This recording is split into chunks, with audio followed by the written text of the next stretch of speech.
আসসালামু আলাইকুম, ওয়েলকাম জানাচ্ছি আবারও একটা নতুন রেসিপিতে। আমি আজকে পুডিং বানাবো স্প্রাইটের। হ্যাঁ, শুনতে অবাক লাগলেও বানাবো, আর খেতেও যে মজা তা বুঝবেন আপনারা নিজে বানিয়ে খেলেও। সম্পূর্ণ স্প্রাইটটা দিয়ে দিলাম। প্রথমে ছোট দিয়েই বানাচ্ছি, ভালো লাগলে পরে আবারও বানাবো এই চিন্তা করে, পরে তো আবারও বানাবো ইনশাআল্লাহ। এরপরে দিয়ে দিলাম 1 চা চামচ agar agar powder. Agar agar পাউডারটা আপনারা ভালো ব্র্যান্ডের নেওয়ার চেষ্টা করবেন। আমি যখন এটা নিয়েছি আমি বুঝতে পারিনি এরকম হবে, পরে ভাবলাম যে ভালো ব্র্যান্ডের হলে ভালো হতো। যাই হোক, সবগুলো ভালো করে মিক্স করে নিচ্ছি। চুলার আঁচটা বন্ধ। এ পর্যায়ে আপনারা যে আগার আগার পাউডারটা নেবেন ডিপেন্ড করবে আপনি কোন ব্র্যান্ডের নিচ্ছেন, কম বেশি বাড়িয়ে নিতে পারেন। আমার তো 1 চামচে হয়ে গেছে একটা ছোট স্প্রাইটের বোতলের জন্য। এরপর সবগুলো হ্যান্ড উইক্স দিয়ে মিক্স করার পরে আমি চুলার আঁচটা মিডিয়াম আঁচে দিয়ে এখনো নাড়ছি। অনবরত নাড়তে হবে, নাহলে নিচে পোড়া লেগে যেতে পারে, আর আমি চাই না নিচে পোড়া লেগে খাবারটা নষ্ট হয়ে যাক। আপনারা চাইলে এখানে চামচ দিয়েও নাড়তে পারেন। এই স্প্রাইটের পুডিংটা খাওয়ার পরে মনে হয়েছিল মিরিন্ডারও করব। না, এইসব কোনো ব্র্যান্ড আমাকে প্রমোটও করতে দেয়নি, আর না আমাকে কোনো টাকা দিয়েছে। আমি নিজে থেকে বানিয়েছি, আর আমার কাছে অনেক ভালো লেগেছে। আমি অনবরত নাড়ছিলাম। নাড়তে নাড়তে দেখি যখন হালকা গরম হয়ে এসেছে, এ পর্যায়ে আগার আগার পাউডারটাও খুব সুন্দরভাবে মিশে গেছে আর একটু নরম থকথকে হয়ে এসেছে।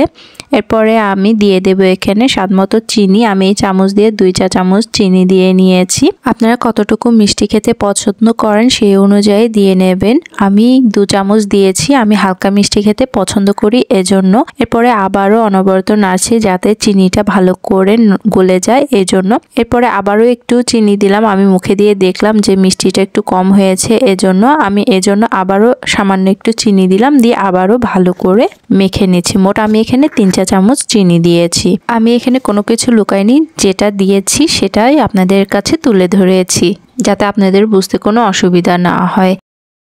এরপরে কিছুক্ষণ যাওয়ার পরে জাল দিতে খুব ভালোভাবে ঘন হয়ে থমথমে এসেছিল। আমার মনে হলো জিনিসটা হয়ে এসেছে, এখন নামিয়ে নেওয়ার পালা। চুলাটা একদমই বন্ধ করে দিলাম। বন্ধ করে দেওয়ার পরে একটা বাটি নিলাম গোল শেপের। এই বাটিতে সবগুলো ঢেলে নেব। আপনারা যে কোনো বাটিতে আপনার পছন্দ মতো শেপে করে নিতে পারেন এই পুডিংটি। আমি এর আগে যে আগার আগার পাউডারটা ব্যবহার করেছিলাম ওটা এরকম ছিল না, ওটা হালকা পানি পানি ছিল, আর পানিতে দিলে পরে যে শক্ত হয়ে আসতো। এটা আগে থেকেই থকথকে কেমন জানি নরম হয়ে আসে। যাই হোক, এখন এটা ফ্রিজে রেখে দেব। আমি যেহেতু রাতে বানিয়েছি, দিনের বেলা আবার ফ্রিজ থেকে বের করেছি। এই যে মাশাআল্লাহ খুব সুন্দরভাবে জমে গেছে, আর খেতে একদমই অসাধারণ, অনেক মজা। একটু টক টক লাগছিল, আর প্রায় কিছুটা যেমন আমরা তালের শ্বাস কিনে খাই ওই রকম লাগছিল। একটু ডেকোরেটের জন্য দিয়ে দিলাম আনারের দানা। আপনারা চাইলে এটা স্কিপ করতে পারেন, এমনি খেয়ে নিতে পারেন। আর আমি ফ্রিজে রেখেছিলাম, যখন একটু হালকা ঠান্ডা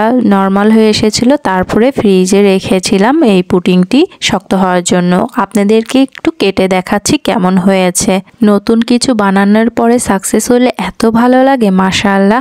খেতেও অনেক মজা হয়েছিল, আমার বাচ্চারা অনেক বেশি পছন্দ করেছিল।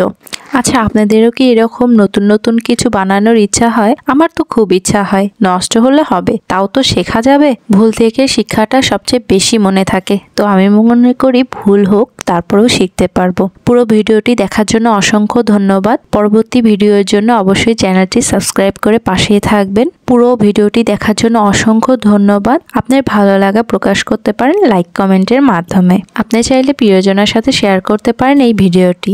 আজ তাহলে আসি, দেখা হবে নতুন কোনো রেসিপির সাথে। এ পর্যন্ত ভালো থাকবেন, নিজের যত্ন নেবেন। আল্লাহ হাফেজ।